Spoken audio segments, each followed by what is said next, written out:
بسم اللہ الرحمن الرحیم۔ السلام علیکم دوستو۔ ایک چھوٹے سے گاؤں میں ایک غریب لڑکا رہتا تھا، نام تھا علی۔ علی کے والدین کا سایہ بچپن میں ہی اس کے سر سے اٹھ گیا تھا۔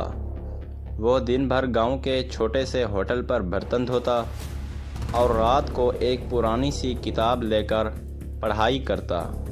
علی کا خواب تھا کہ وہ بڑا ہو کر استاد بنے تاکہ دوسرے بچوں کو وہ تعلیم دے سکے جو اسے مشکلوں سے ملی۔ ایک دن ہوٹل پر ایک بوڑھے شخص نے علی کو کام کرتے دیکھا۔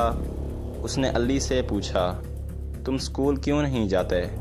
علی نے مسکرا کر کہا، میرے پاس وقت اور پیسے دونوں نہیں ہیں، لیکن میرا خواب ابھی بھی زندہ ہے۔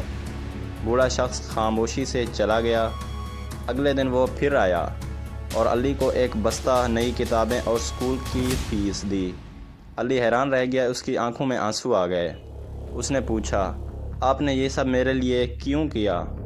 بوڑھے شخص نے مسکرا کر کہا، میں بھی کبھی تمہاری طرح تھا اور ایک استاد نے میری مدد کی تھی۔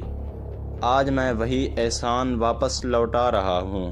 علی نے شکریہ ادا کیا اور دل سے وعدہ کیا کہ وہ بھی ایک دن کسی اور کے خواب کا سہارا بنے گا۔ سالوں بعد علی ایک کامیاب استاد بن چکا تھا۔